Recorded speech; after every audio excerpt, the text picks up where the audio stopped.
Namaste everyone and welcome to yet another day, yet another set in this fantastic series where we're covering all the 114 sets that have ever appeared since CAT 2017 began.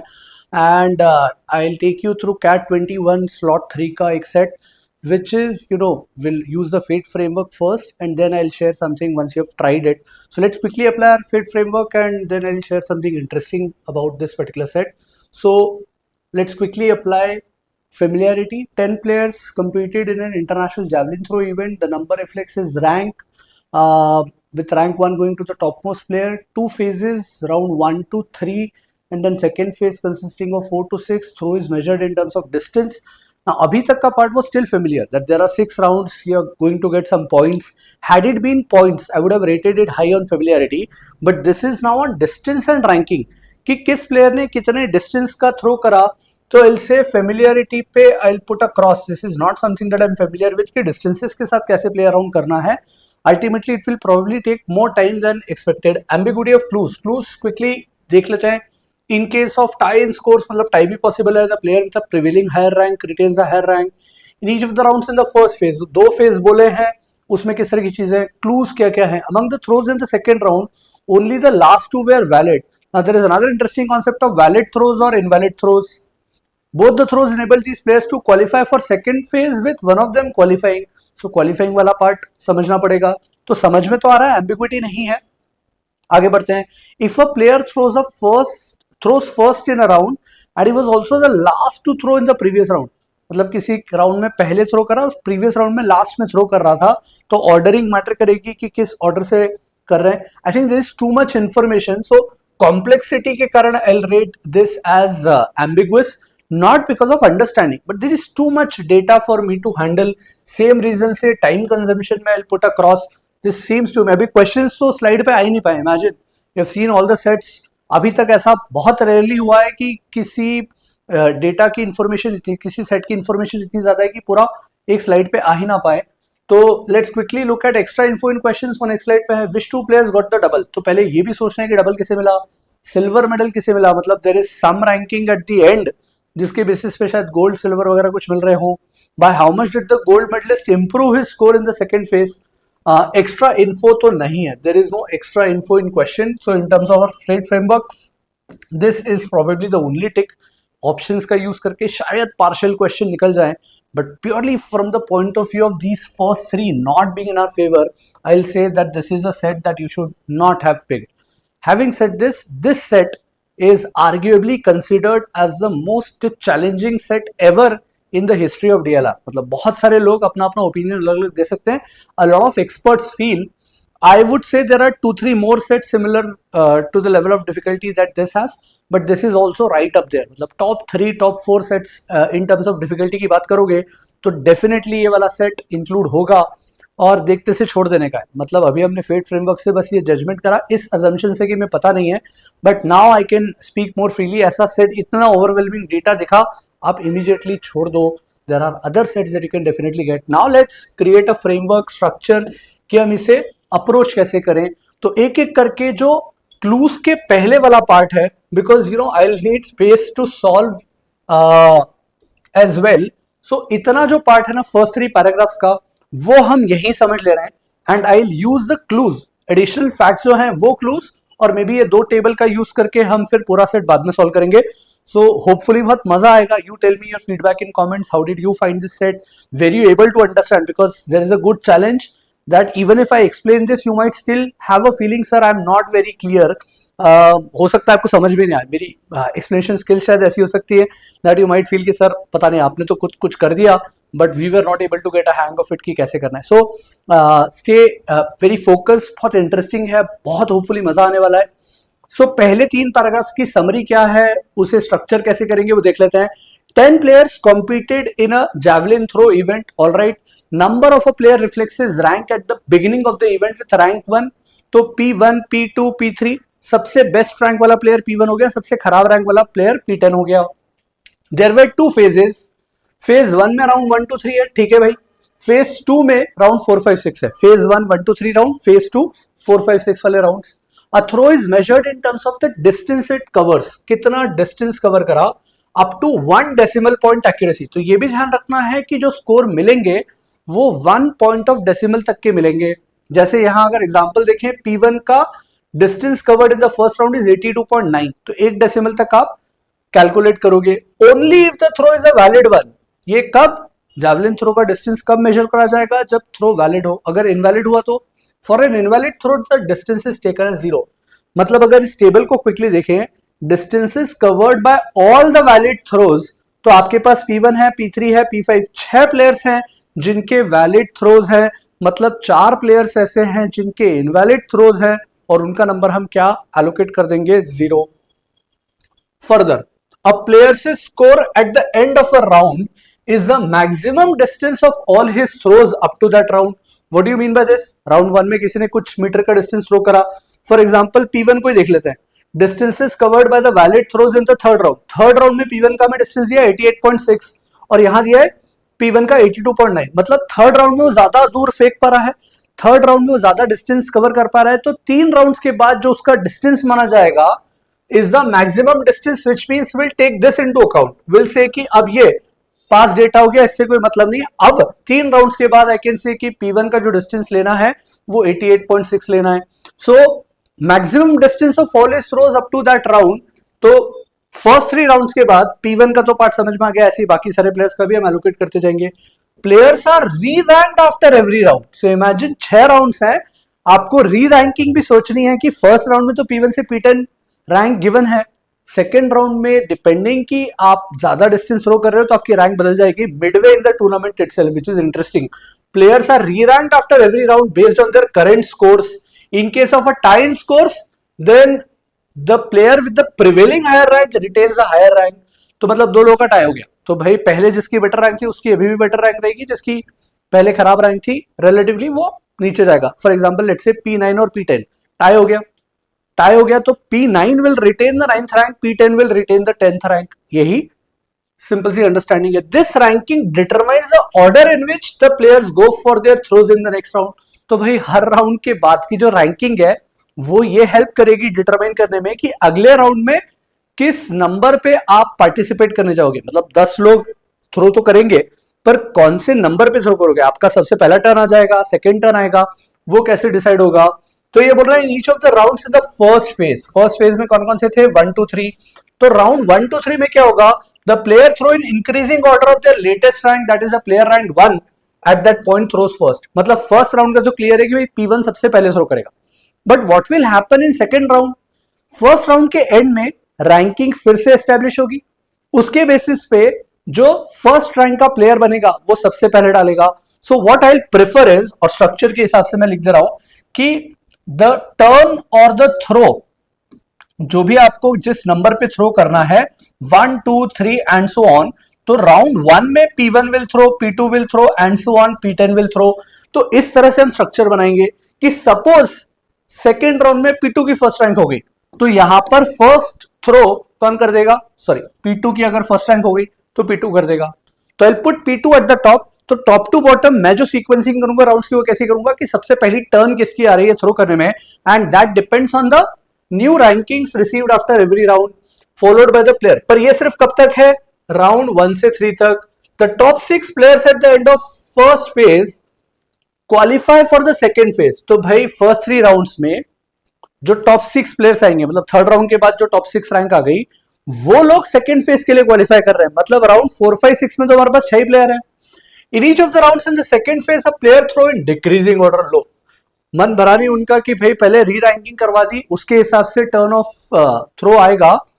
अब round 4 to 6 में देव set कि इसका order पलट दो, जिसकी rank better है, मतलब rank 1 player जिसका डिस्टेंस सबसे ज्यादा गया है वो लास्ट में थ्रो करेगा, जिसका डिस्टेंस सबसे कम आया है वो सबसे पहले थ्रो कर देगा, decreasing order. That is the player rank 6 eight that point throws first. तो राउंड 3 में जिसकी रैंक 6 है वो राउंड 4 में सबसे पहले थ्रो करेगा। आई होप ये क्लियर है। राउंड 3 में जिसकी 6th रैंक है, क्योंकि वो टॉप 6 का हिस्सा है, तो वो राउंड 4 में फर्स्ट थ्रो करेगा, followed by the player rank 5 and so on. These players eight the end of 6 round receive gold, silver and bronze. तो जो 1 2 3 प्लेयर्स हैं, 6 के 6 राउंड खत्म होने के बाद रैंक 1 प्लेयर को गोल्ड मिल जाएगा, फिर सिल्वर और bronze. This is easy to understand. All the valid throws of the event were of distinct distances. Distinct distances से तो कोई भी दो डिस्टेंसेस सेम नहीं लेने. That's a good clue generally. The table below shows distances in metres covered by all valid throws in the first and third round in the event. मतलब ये जो टेबल है इसने सारे कवर कर लिए. इसका मतलब थर्ड राउंड में P1, P3, P9 के ही वैलिड थ्रोज हैं. P2 से लेकर जो बचे हुए बाकी प्लेयर्स हैं उन सबका वैलिड ही नहीं है, तो उसको क्या ले लेना है, 0. तो राउंड 1 राउंड 3 की वैल्यूज तो होपफुली फिल करना इजी है. अब फिर फॉलोइंग फैक्ट्स आर नोन, इनको हम स्ट्रक्चर करने के बाद ही समझते हैं. अभी तक की अगर समरी क्लियर है तो let's move to the structure very very quickly. So these are the set of questions you have already seen. Will come back to solving partial questions. Quick glance देख लें. कौन से दो प्लेयर्स को double मिला है, अभी डबल बताइए. सिल्वर किसे मिला है, सिल्वर वाले का स्कोर क्या था पॉसिबल, P8 का स्कोर क्या था, तो maybe some focus on P8. Gold medallist ने स्कोर कितनी बार इंप्रूव करा. तो ये स्ट्रक्चर है typically that I will have. These are the 5 pointers जो एडिशनल फैक्ट्स में थे, और मैंने राउंड 1 के लिए तो 10 स्पेसेस बनाई हैं. एंड एज आई सेड, यहां पर P1 में लिख दूंगा स्ट्रेट अवे. क्यों लिख दूंगा, बिकॉज राउंड 1 में सबसे पहले P1 थ्रो करा है, बट राउंड 2 में जो सबसे पहले थ्रो करेगा वो सबसे ऊपर आएगा. This is a structure that I am following. So very quickly let's write down all the players from P1 to P10. ये क्विकली फिलअप कर लेते हैं कि राउंड 1 में तो अपनी रैंक ऑलरेडी डिसाइडेड थी, इसी रैंक के बेसिस पे वो थ्रो करेंगे. और राउंड 1 के स्कोर्स भी हमें पता है. P1 का स्कोर इज 82.9 जो उसने डिस्टेंस थ्रो करा है. P2 वैलिड थ्रो ही नहीं है तो 0 कर देते हैं, P2 अवेलेबल नहीं है. P3 इस टेबल से फिल कर रहा हूं 81.5. P4 will be 0, P5 will be 86.4, P6 82.5, P7 will be 87.2, P8 0, P9 84.1 and P10 again 0. ये तो कहानी हो गई राउंड 1 की. अब अगर राउंड 1 की कहानी क्लियर है तो कैन आई से इनकी रैंक्स के बेसिस पे राउंड 2 में वो किस ऑर्डर में थ्रो करेंगे वो भी पता पड़ गया. जिसका ज्यादा बड़ा डिस्टेंस आएगा वो रैंक 1 और वो सबसे पहले थ्रो करेगा. तो सबसे ज्यादा डिस्टेंस इस पूरी लिस्ट में किसका दिख रहा है, 87.9 P7 का दिख रहा है. तो राउंड 1 खत्म हो गया. इन्होंने राउंड 1 में ऐसा ऐसा परफॉर्मेंस करा और हमने देखा P7 का डिस्टेंस सबसे ज्यादा आ रहा है. तो P7 की अब रैंक क्या बन गई है, फर्स्ट रैंक. तो मैं रैंक लिखने की जगह पहले वही लिख लेता हूं कि जिसकी फर्स्ट रैंक है वो सबसे पहले थ्रो करेगा. तो now P7 will throw first, तो P7 आ गया. P7 इस राउंड में कितना डिस्टेंस थ्रो करता है वो बात की बात, वो हम बाद में लिखेंगे. बट अभी मैं रैंक्स लिख दे रहा हूं यहां पर कि किस ऑर्डर में वो थ्रो करेंगे. So P7 highest, then you have P5. Check कर लो, 87.2 के बाद 86 वाला नंबर आ गया P5. 86 के बाद 84 हाईएस्ट दिख रहा है P9 का. 84 के बाद 82.5 भी है, 82.9 भी है. तो we have P1 and P6. So we have P1 and P6. 81.5 sorry 82 वाले जो थे 82.9 और 82.5. फिर P3 है 81 वाला. So we have P3 and then we have 4 zeros, P2, P4, P8, P10. Now remember they are having a tie. 0 score invalid score मतलब tie हो गया. टाई हो गया तो जो उनकी रैंक थी, फॉर एग्जांपल P2 की रैंक बेटर थी P4 से, तो ऑर्डर यही फॉलो होगा, P2, P4, फिर P8 और फिर P10. तो ये समझ में आ गया. यहां तक का स्ट्रक्चर क्लियर है. अब राउंड 3 में किसका ऑर्डर क्या होगा वो नहीं पता, पर राउंड 3 में जो उनके डिस्टेंसेस हैं वो हमें गिवन है. अब क्लूज पे चल लेते हैं. इन क्लूज को भी एक बार कॉम्प्रिहेंसिवली समझ लेते हैं, then will come back and utilise whatever clue we feel is appropriate. Among the throws in the second round में जो थ्रोज हैं, only the last 2 were valid. तो बहुत अच्छा क्लू, लास्ट 2 वेर वैलिड. तो मुझे नहीं पता इनके डिस्टेंसेस क्या क्या है, लेट्स अज्यूम A और B. पर बिकॉज लास्ट 2 वैलिड थे, मैं डायरेक्टली बोल सकता हूं कि इसका स्कोर 0 आएगा, इसका स्कोर भी 0 आएगा. सारे स्कोर्स बचे हुए आप 0 फिल कर दो. Only the last 2 were valid scores. Both throws enabled these players to qualify for the second phase. मतलब P8 और P10 टॉप 6 प्लेयर्स का तो हिस्सा होंगे ही होंगे, पता पड़ गया. With one of them qualifying with the least score. तो इनमें से कोई एक लास्ट रैंक प्लेयर भी होगा, और उन्होंने ये क्लियरली लिख दिया है कि राउंड 4 ऑनवर्ड्स जो लास्ट रैंक प्लेयर है वो सबसे पहले थ्रो करता है. So that is also given. None of these players won any medal. मतलब P8 और P10 को तो मेडल नहीं मिला है. If a player throws first in a round and he was also the last among the players in the current round to throw in the previous round, then the player is set to get a double. 2 players get a double. What do you mean by this line? एक बार quickly समझते हैं. अगर किसी का turn पहले आता है, if the player throws first in a round, सबसे पहले थ्रो करा उसने, टर्न सबसे पहली आई, और प्रीवियस राउंड में उसने आखिरी में थ्रो करा था, अगर ये दोनों चीजें हो जाती हैं तो उसको बोलते हैं that he has got a double. दो प्लेयर्स ऐसे जिनको डबल मिला, एक एग्जांपल से समझते हैं। सपोज राउंड 1 में प्लेयर 10 हमारा लास्ट रैंक्ड प्लेयर था जिसकी टर्न लास्ट में आई थी, इसकी टर्न लास्ट में आई, और अगर अगली बार राउंड 2 में वो सबसे पहले थ्रो कर देता तो हम बोलते कि P10 को डबल मिल गया। तो हम डेफिनेटली श्योर है कि राउंड 1 से राउंड 2 तो किसी को डबल नहीं मिला। दो राउंड्स को कनेक्ट करता हुआ कि पहले राउंड में आप लास्ट में थ्रो करें और अगले राउंड में फर्स्ट टर्न आ जाए, लास्ट टर्न से फर्स्ट टर्न को हम डबल बोलेंगे। राउंड 2 में पॉसिबल है क्या? फॉर एग्जांपल P10 ही है अभी राउंड 2 में लास्ट थ्रो, अगर राउंड 3 में फर्स्ट आ जाए तो पॉसिबल है, हो सकता है, अभी नहीं पता हमें। ये कब होगा?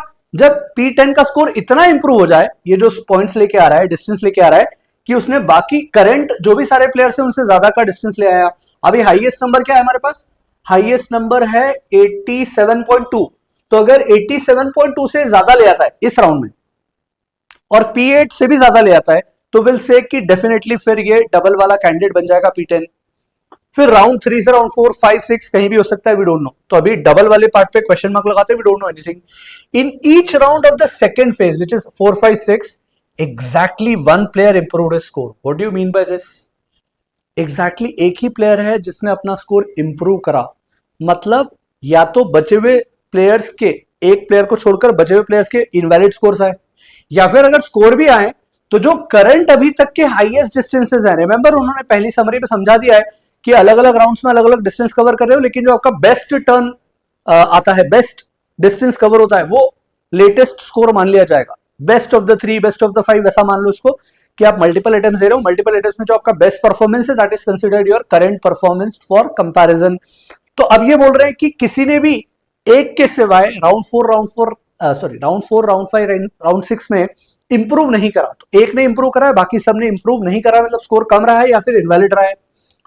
Each of these improvements was by the same amount, मतलब जो इंप्रूवमेंट है, फॉर एग्जांपल यहां पे किसी एक कैंडिडेट ने लेट्स अज्यूम कोई भी P3 ने कर दिया, P3 ने अगर 2 यूनिट्स 2 मीटर का डिस्टेंस इंप्रूव करा है, तो राउंड 5 में जो इंप्रूवमेंट कर रहा है वो भी 2 मीटर का इंप्रूवमेंट करेगा, राउंड 6 में जो कर रहा है वो भी 2 मीटर का करेगा, बिकॉज ये तीनों राउंड्स में एक्जैक्टली एक एक कैंडिडेट्स हैं। The gold and bronze medalist improved their scores in the 5th and 6th round. तो गोल्ड मेडलिस्ट ने 5th राउंड में और रिस्पेक्टिवली बोल दिया, तो ब्रॉन्ज मेडलिस्ट ने 6th राउंड में अपना स्कोर इंप्रूव करा है। One medal winner improved score in the 4th round, तो यहां भी सिल्वर, गोल्ड या ब्रॉन्ज मेडलिस्ट में से ही कोई है। कौन सा मेडल विनर वो नहीं बोला, पर गोल्ड, सिल्वर और ब्रॉन्ज यही 3 मेडल्स हैं, तो सिल्वर, गोल्ड या ब्रॉन्ज में से ही कोई R4 में होगा जिसने अपना स्कोर इंप्रूव करा। मतलब R4 से R6 में जो टॉप 3 फाइनल निकल के आएंगे हमारे विनर्स, उन्हीं में से एग्जैक्टली कुछ लोगों ने इंप्रूवमेंट करा है। क्या ऐसा पॉसिबल है कि सिल्वर यहां ना आए तो गोल्ड 2 बार इंप्रूवमेंट कर रहा है? हाँ, ऐसा पॉसिबल है, बिकॉज उन्होंने ऐसा कोई रिपीटेशन का मना नहीं करा है कि तीनों यूनिक ही करते हैं। The differences between the final scores of the gold medallist and the silver medallist as well as the difference between the final scores of silver medalist and bronze medalist was 1. So ये difference वाला part शायद determine करने में काम आए कहीं बाद में, we'll come back to this too. हमने 2 जगह क्वेश्चन मार्क लगा के रखा है। अब ये डबल वाले सिनेरियो को इस सिचुएशन के साथ सोच के देखते हैं कि डबल क्या राउंड 4 में आ सकता है। सपोज मैं यहाँ कोई प्लेयर ले लूं, लेट सपोज प्लेयर एक्स ले लिया, अगर राउंड 4 से राउंड 5 में उसे डबल मिलने वाला होगा तो वो राउंड 5 में सबसे पहले थ्रो करेगा। अब यहां राउंड 4, राउंड 5, राउंड 6 में उल्टा हो गया, डिक्रीजिंग ऑर्डर हो गया, ध्यान रखना। यहां जो प्लेयर रहेगा उसके सबसे ज्यादा डिस्टेंस कवर्ड है, this is player ranked 1 as of now, क्योंकि लास्ट में थ्रो कर रहा है, रिवर्स हो जाता है। जिसकी बेस्ट रैंक रहती है वो सबसे पहले थ्रो करता है राउंड 1 से राउंड 3 में, राउंड 4 से राउंड 6 में जिसकी सबसे अच्छी रैंक है वो लास्ट में थ्रो करता है। अब ये लास्ट में थ्रो कर रहा है और अब ये फर्स्ट में थ्रो कर रहा है, मतलब इसकी सबसे खराब रैंक हो गई है। From being the best ranked player you are moving to worst rank player, 6th rank हो गई है। इसका मतलब इन पांचों को यहां अपना स्कोर इंप्रूव करना पड़ेगा, बट उन्होंने क्लियरली लिख दिया कि राउंड 4, 5, 6 में एग्जैक्टली एक प्लेयर है जिसने अपना स्कोर इंप्रूव करा है, विच मींस यहां डबल की गुंजाइश है ही नहीं कि किसी प्लेयर को डबल मिले। डबल कब मिलता है? जब यहां का लास्ट अगले राउंड में फर्स्ट टर्न ले ले। तो यहां का लास्ट होना मतलब बेस्ट प्लेयर होना, यहां का फर्स्ट टर्न मिलना मतलब वर्स्ट प्लेयर होना, बेस्ट से वर्स्ट जाने के लिए बचे हुए 5 लोगों को अपना स्कोर इंप्रूव करना पड़ेगा, पर एक ही इंप्रूव कर सकता है, मतलब डबल यहां नहीं है राउंड 4 से राउंड 5। सेम लॉजिक से आई कैन से यहां भी नहीं है, क्योंकि राउंड 5 में भी एग्जैक्टली एक ही प्लेयर ने इंप्रूव करा है, तो हमारा राउंड 1 से राउंड 2 डबल नहीं हो सकता, 4 से 5, 5 से 6 नहीं हो सकता, विच मींस जो डबल होना है, जो डबल का सिनेरियो होना है वो राउंड 2 से राउंड 3 होना है, और राउंड 3 से राउंड 4 ही पॉसिबल है। तो ये गारंटी है कि P10 जो यहां पर था उसकी रैंक टर्न के हिसाब से यहां 1 आ गई हो, और यहां पे जो लास्ट रैंक प्लेयर आएगा वो यहां पे फर्स्ट टर्न लेगा। बट रिमेंबर हमें बोला था कि P8 और P10 जो है वो क्वालिफाई कर जाते हैं। Both the throws enabled by these players. Who are these players? That second round में only 2 throws were valid. First clue बचा रहे हैं. First, among the throws in the second round, only the last 2 were valid. Both the throws enabled these players to qualify for the second phase. तो P8 और P10 top 6 का हिस्सा बन पाएंगे, और इसमें से one of them qualifying with the least score. P10 तो बेस्ट स्कोर के साथ क्वालिफाई कर रहा है या टॉप में से जा रहा है, तो फिर जो लीस्ट स्कोर के साथ क्वालिफाई करेगा वो कौन होगा? P8। तो यहां पे I can say this player will definitely be P8। और हमें यह बोल दिया था कि in the prevailing round among the players in the current round R4 में P8 आ जाएगा, तो यहां पर डबल होने के लिए if P8 is here, P8 has to be the worst rank player in round 4 और to take the first turn. सबसे पहली टर्न P8 को लेनी पड़ेगी यहां पे, ताकि P10 से P10 एक डबल मिल गया, P8 से P8 एक डबल मिल गया, बाकी किसी और राउंड में डबल नहीं मिल सकता है। So we are done with this clue. Second clue हमने पूरा पूरा यूज कर लिया है, अब इस क्वेश्चन मार्क की जरूरत नहीं है। We can erase all the unnecessary highlights which are given. यहां तक का पार्ट क्लियर हो चुका है, so we are done with probably the first clue as well. जरूरत लगी तो फिर आ जाएंगे, but definitely second clue we are done with. Correct. अब इस पार्ट पे चलते हैं कि अभी P8 और P10 जो सेकेंड राउंड में अपने डिस्टेंसेस कवर कर रहे हैं वो किस रेंज में कवर करेंगे, राउंड 3 में क्या कुछ ऑर्डर बन सकता है, let's focus on that part. So if we now look at P10 having the first turn, मतलब बेस्ट रैंक हो गई है राउंड 2 के बाद, ये कब पॉसिबल है? अभी तक बेस्ट रैंक किसकी थी? P7 की थी। P7 का स्कोर कितना था? 87.2। तो कैन आई से 87.2 से डेफिनेटली P10 को ज्यादा स्कोर लाना पड़ेगा, पक्का है। आगे चलते हैं। P8 वाले पार्ट को अगले राउंड में 6th रैंक लानी है, मतलब जो बॉटम 4 आएंगे उनसे तो ज्यादा स्कोर लाना है, और बचे हुए प्लेयर से कम स्कोर लाना है ताकि वो P8 फर्स्ट टर्न ले पाए राउंड 4 में। तो let's look at the current possibilities of ranking कि कौन कौन से लोग आ सकते हैं सिचुएशंस में। तो P7 अगर इनके रैंकिंग के ऑर्डर देखें तो कैन आई से P7 has to come here. P7 की रैंक अभी तक की हाईएस्ट थी, अब इसने अपना स्कोर इंप्रूव नहीं करा है, इनवैलिड स्कोर्स हैं बाकी सबके, सिर्फ 2 लोगों के थे, उन 2 लोगों को तो हमने अटैच कर दिया, विच मींस बाकी सबका टाई हो रहा है। तो बाकी सबका जो ऑर्डर है रैंकिंग का वही मेंटेन रहेगा। मैं एज इट इज कॉपी कर रहा हूं, P7 फिर P5 P9 फिर P1 and then you will have P6, then you will have P3, you will have P2 and you will have P4। तो ये जो 4 लोग हैं डिस्क्वालीफाई हो गए, 4 लोग डिस्क्वालीफाई हो गए, मतलब P8 को P6 से तो ज्यादा स्कोर लाना पड़ेगा। P6 का अभी तक का स्कोर कितना था? 82.5। तो I can say this with guarantee कि 82.5 से ज्यादा स्कोर P8 को लाना पड़ेगा, तभी P8 टॉप 6 का हिस्सा हो पाए। यहाँ पे जो A वाला स्कोर आएगा that has to be greater than 82.5, जिससे करंट रैंकिंग के हिसाब से P6 के ऊपर चला जाए वो। I hope this much is clear.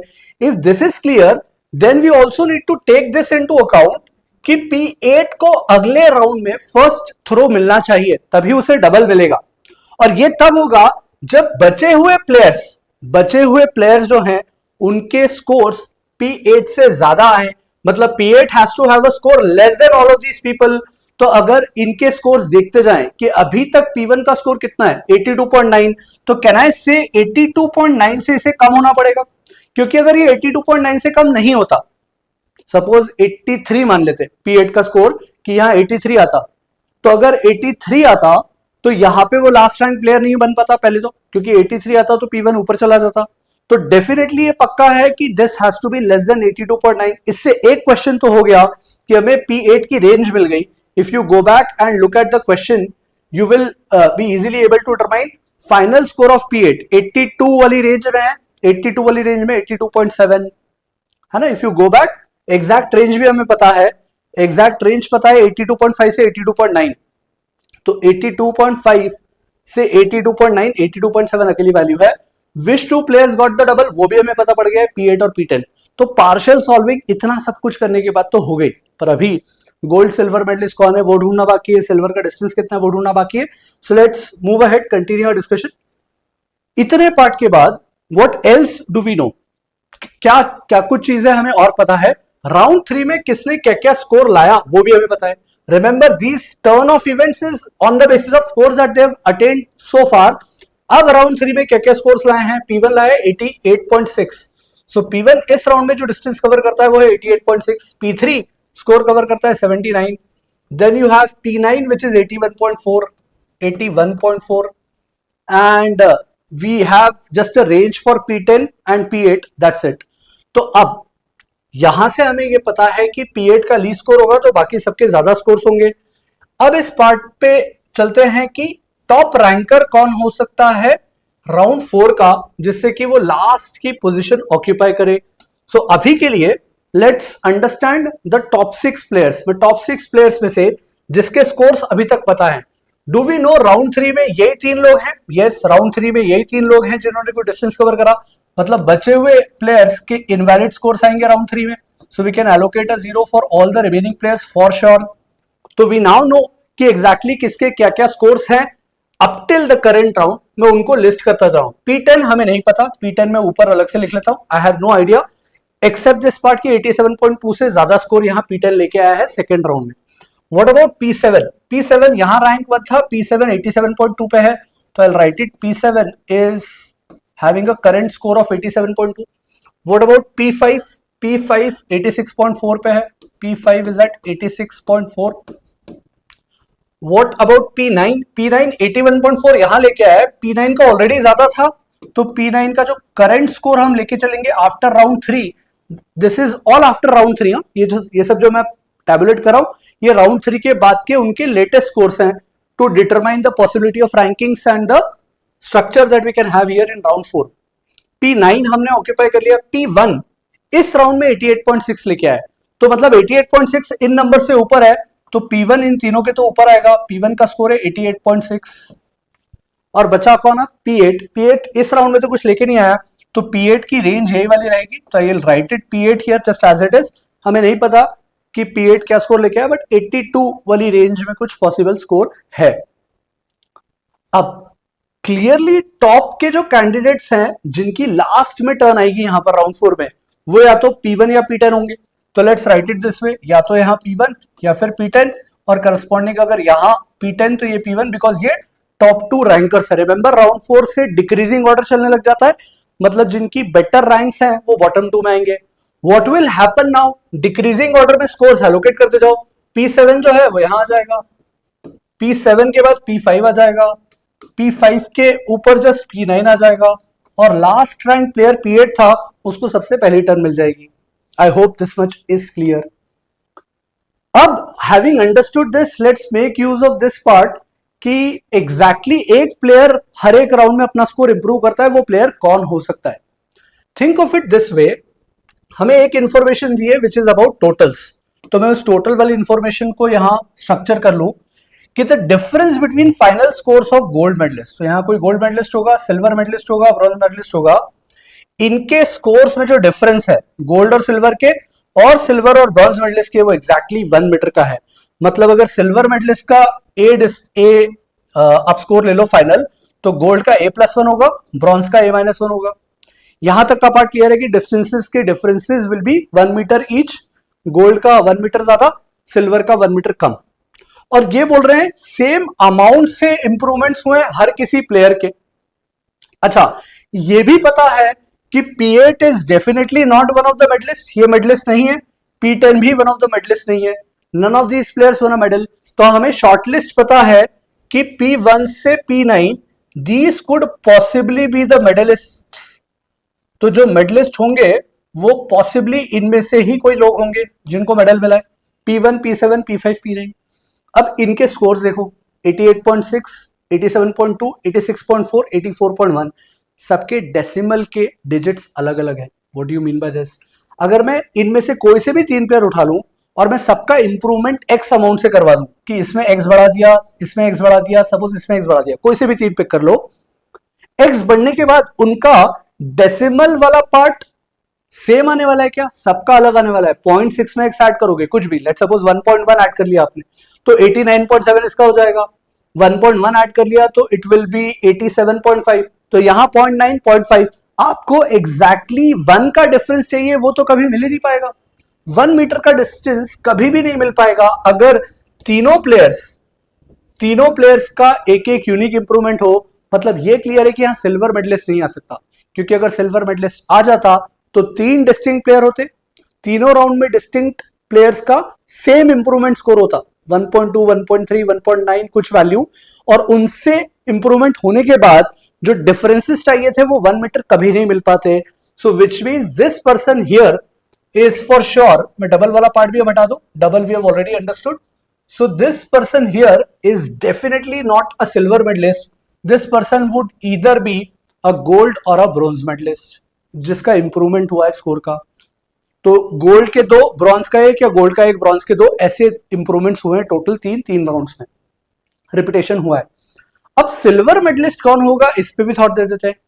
क्या ये पक्का है कि इंप्रूवमेंट 3 ही लोगों के हुए and they are either gold और ब्रॉन्ज मेडलिस्ट? मतलब सिल्वर मेडलिस्ट जो भी फाइनल में निकल के आएगा एंड में जाकर, उसके स्कोर में कोई इंप्रूवमेंट नहीं हुआ राउंड 3 के एंड के बाद, और राउंड 3 के एंड के बाद के स्कोर्स ये हैं, मतलब इन चारों में से कोई एक सिल्वर मेडलिस्ट है जिसका स्कोर भी चेंज नहीं हो रहा है।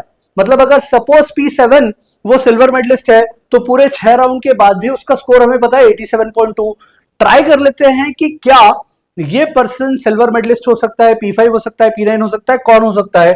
So just think about it. If I से सपोज हम P9 को सिल्वर मेडल दे देते, सपोज हम P9 को सिल्वर मेडल दे दें, तो इसका स्कोर चेंज नहीं हो रहा है, बाकी तीनों के स्कोर्स कुछ कुछ अमाउंट से, बाकी एटलीस्ट 2 लोगों के स्कोर्स कुछ कुछ अमाउंट से इंप्रूव होंगे, और इसे सेकंड हाईएस्ट स्कोर लाना है। तो भाई ऑलरेडी 3 लोगों के स्कोर ज्यादा है, इसका सिल्वर हो ही नहीं सकता with the same score. Silver medalist का मतलब क्या है? उसकी सेकंड रैंक है, उसका सेकंड हाईएस्ट डिस्टेंस कवर्ड है। ये तो ऑलरेडी 4th पे बैठा और स्कोर चेंज नहीं कर सकते, ऐसा आप बोल रहे हो, बिकॉज सिल्वर ने स्कोर चेंज नहीं करा है, मतलब this person can not be the silver medalist. Let's look at P5 being the silver medalist. अब इसका भी स्कोर चेंज नहीं करा, 2 लोग इसके ऊपर हैं, तो ये भी सिल्वर मेडलिस्ट नहीं हो सकता। P7 सिल्वर मेडलिस्ट हो सकता है, हम बोलेंगे सर एक ही तो पर्सन ऊपर है 88.6 वाला, तो इसको गोल्ड मिल गया होगा, इसको सिल्वर, इसका score as it is. But remember, what do you need to remember, इनके जो डिफरेंसेस हैं वो 1 मीटर के। अगर सिल्वर मेडलिस्ट आपने इसको P7 को बोल दिया तो इसका डिस्टेंस फिक्स 87.2, और इस क्लू से difference between gold and silver, इसके कारण गोल्ड वाले का जो स्कोर होना पड़ेगा वो 87.2 प्लस 1 कितना होना पड़ेगा? 88.2।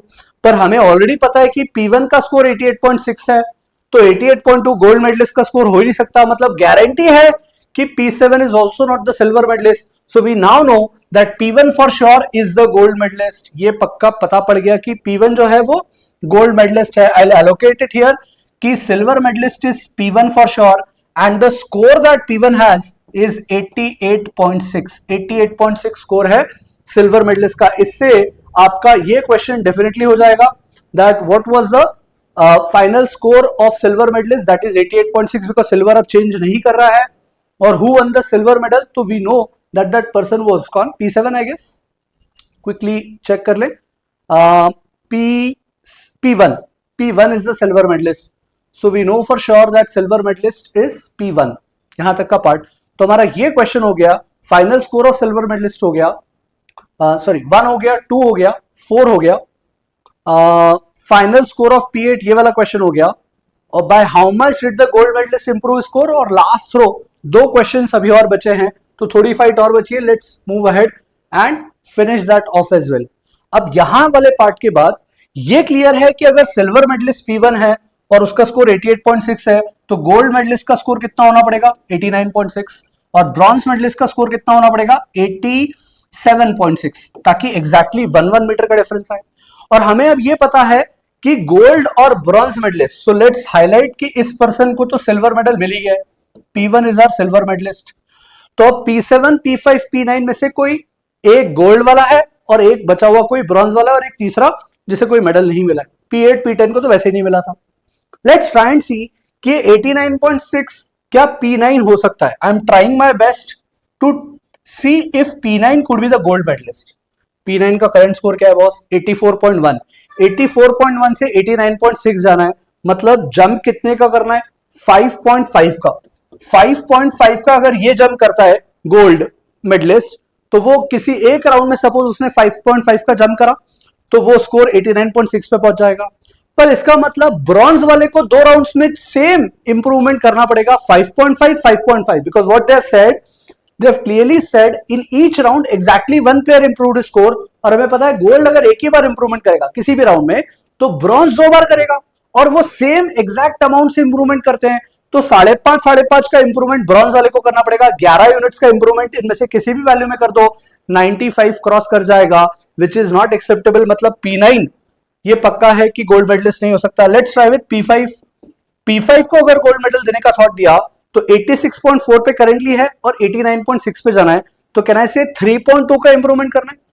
अगर 3.2 का इंप्रूवमेंट करने जाए तो 2 तरीके से कर सकते हैं. डायरेक्टली एक 3.2 कर दें, या 2 पार्ट्स 1.6 कर दें. दोनों ही केस में लेट्स से 3.2 का सिंगल इंप्रूवमेंट करा, तो बचे हुए पर्सन को 3.2 के 2 इंप्रूवमेंट्स करने पड़ेंगे. ब्रॉन्ज मेडलिस्ट को 6.4 का इंप्रूवमेंट करना पड़ेगा. अगेन 84 में 6 बढ़ाया तो 90 मिनिमम स्कोर ही बन रहा है, तो विच इज नॉट एक्सेप्टेबल. मतलब सिंगल तो नहीं हो सकता. 1.6 के अगर 2 इंप्रूवमेंट गोल्ड वाले की कर दिए, तो जो एक और पर्सन बचा उसका सिंगल 1.6 का इंप्रूवमेंट करना पड़ेगा, जिससे वो 87.6 पे आए. तो 84.1 में 1.6 से नहीं बन रहा.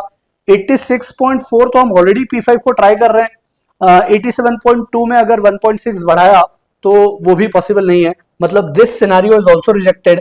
तो अगर ये दोनों रिजेक्ट हो गए, मतलब गारंटी है कि गोल्ड मेडलिस्ट कौन है? P7. So we know this for sure that P7 here will be the gold medalist, जिसका करंट स्कोर 87.2 है, और अब इसे इंप्रूवमेंट करना है कितने का? 2.4 का इंप्रूवमेंट करना है. और यही एक क्वेश्चन था कि गोल्ड मेडलिस्ट ने अपना स्कोर कितने से इंप्रूव करा, तो गोल्ड मेडलिस्ट ने 2.4 से करा है. ये पक्का है. अब बचा हुआ जो पर्सन है जिसे हम सिल्वर मेडलिस्ट बनाना चाहते हैं, सॉरी ब्रॉन्ज मेडलिस्ट बनाना चाहते हैं, वो अपना स्कोर कितने से इंप्रूव करेगा उसका जस्टिफिकेशन देख लेते हैं, बिकॉज सबको सेम अमाउंट से इंप्रूव करना है. सो यहां जो इंप्रूवमेंट है टोटल वो तो 2.4 का है. अब 2.4 का इंप्रूवमेंट एक बार में अगर कर लिया, तो 2 ब्रॉन्ज मेडल वाले को इंप्रूवमेंट्स करने पड़ेंगे 2.4 ईच के, विच इज 4.8. तो अब 4.8 यहां से अगर करें तो दिस इज 88 पॉइंट समथिंग, वो एक्सेप्टेबल नहीं. हमें 87.6 पे जाना है. 86.4 में अगर 4.8 करे तो 90 क्रॉस कर जाएगा. मतलब ये पर्सन सिंगल 2.4 का इंप्रूवमेंट तो नहीं करेगा, 2 स्टेजेस में 1.2 का करेगा. पक्का है, because this is the only case which is left. तो मतलब ब्रॉन्ज वाले को सिंगल 1.2 का इंप्रूवमेंट करना है, और वो 86.4 से 1.2 का इंप्रूवमेंट करे तो काम हो जाएगा. तो 86.4 plus 1.2 will give rise to 87.6, which means we know कि P5 जो हमारा पर्सन है वो कैसा मेडलिस्ट है? ब्रॉन्ज मेडलिस्ट है. So P5 is bronze medalist, P7 is gold medalist. Gold medalist जो है वो 2.4 का टोटल इंप्रूवमेंट करता है. अच्छा, तो इससे वो वाला क्वेश्चन भी बन गया कि इंप्रूवमेंट गोल्ड मेडलिस्ट ने कितने का करा? 2.4 का करा. अब जो चैलेंज है वो है कि लास्ट जैवलिन का थ्रो किसने करा? Who was the last person who through? Last person would be सबसे बेस्ट रैंक किसकी आई होगी? तो कैन आई से गोल्ड के 2 कंसेक्यूटिव हैं, और 2 कंसेक्यूटिव के बाद 89.6 जो है वो हाईएस्ट स्कोर बन रहा है, और 89.6 कहीं भी पूरे सिस्टम में नहीं है. तो ये पहले 2 राउंड 4 राउंड 5 में ही हो गया. मतलब गारंटी है कि यहां पे किसे आना पड़ेगा? यहां पे डेफिनेटली गोल्ड मेडलिस्ट वाले को आना पड़ेगा. और गोल्ड मेडलिस्ट हमारा कौन है? गोल्ड मेडलिस्ट है P7. मतलब लास्ट जैवलिन का थ्रो, रिमेंबर, सबसे पहले थ्रो करता है जिसकी लीस्ट रैंक हो, सबसे लास्ट में थ्रो करेगा जिसकी बेस्ट रैंक हो राउंड 6 में, डिक्रीजिंग ऑर्डर. तो P7 will be the person. तो हमारे सारे क्वेश्चंस के आंसर आ गए. Now if you want to spend more time you can calculate the ranks and get the final structure, but that is a final solution that I will present, because उसकी जरूरत नहीं है. So we have been able to answer all questions. एक बार quickly final structure और solution देख लें. So this is the particular solution. P7 we have determined gold मिलेगा, P1 को सिल्वर, P5 को ब्रॉन्ज, और ये पर्टिकुलर स्ट्रक्चर रहेगा राउंड्स का, करस्पॉन्डिंग डिस्टेंसेस थ्रोन का, and so on and so forth. P8 की रेंज इन दो स्कोर्स के बीच में आएगी, P10 की इन दो स्कोर्स के बीच में आएगी. Which 2 players got the double? So we know P10 को राउंड 2 से राउंड 3 और P8 को राउंड 3 से round 4. You might have a doubt कि सर लास्ट रैंकर तो P4 था, तो P8 को कैसे डबल मिल रहा है? अंडरस्टैंड दिस पार्ट कि उन्होंने बोला है for all the current players in the given round, मतलब राउंड 4 में जब डबल मिलने की बात हो रही है तो हम 6 प्लेयर्स गिनेंगे। इन 6 प्लेयर्स में से इस राउंड में सबसे पहले इसने थ्रो करा, उन 6 में से क्या ये लास्ट थ्रो कर रहा है? यस। तो कंफ्यूजन मत रखना, एम्बिग्विटी नहीं है किसी भी आंसर में, definitely P8 and P10 this is the answer, choice D. Who won the silver medal? Silver medal हमें पता है किसे मिला है, P1 को। Correct answer choice A. Let's move to the next set of 2 questions. Who threw the last javelin throw? Last javelin throw gold medalist P7 ने करा है, choice B. What was the final score of silver medalist? Silver medalist कौन है हमारा? P1। P1 का final score कितना था? तो वी नो कि P1 का final score we had determined कि 88.6 वाज द फाइनल स्कोर, जो कि हम डिटरमाइन कर चुके थे प्रीवियस राउंड के इंप्रूवमेंट, मतलब प्रीवियस राउंड के स्कोर्स के बाद। दिस P1 वाज 88.6 यहां दिख रहा है, और इसके बाद सिल्वर ने कभी अपना स्कोर इंप्रूव नहीं करा, तो P1 was the silver medalist and that person retained the score of 88.6 throughout। आगे बढ़ते हैं। Which of the following can be the final score of P8? P8 की रेंज 82.5 से 82.9 है, choice B is the answer. By how much did the gold medallist improve his score? तो gold medallist ने अपना score कितने से improve करा? 2.4 से। तो गोल्ड मेडलिस्ट राउंड 7 में 88.4 पे था, नहीं, गोल्ड मेडलिस्ट P7 जो है, P7 पहले 87.2 पे था। If you look at P7, 87.2 से उसने यहां इंप्रूवमेंट करा है इस राउंड में 1.2 का, और फिर 88.4 से 89.6 जाने में फिर 1.2 का इंप्रूवमेंट करा, तो 1.2 और 1.2 मिलाकर 2.4, choice C becomes the answer. So this completes our discussion for this set. A fantastic set from the point of view of a learning experience. If you are going to appear for CAT 2 years later, 3 years later, want to just improve your logical reasoning skills, want to get into that struggle with a puzzle, this is a good set, but definitely a pathetic set for you to choose if you want to do it in the exam scenario. Exam में इसको quickly glance करना है, 10-15 second देना है और छोड़ देना है। Sometimes I'll say it's a boon to have such a set because पक्का है कि भाई ये सेट तो नहीं करना है, तो अब जो बचे हुए सेट्स है उनमें से चॉइस बनानी है। Sometimes extremely difficult and time consuming sets are a good thing because we know कि उन्हें तो टच नहीं करना है। That's it from my side. I'll take a leave. Ciao.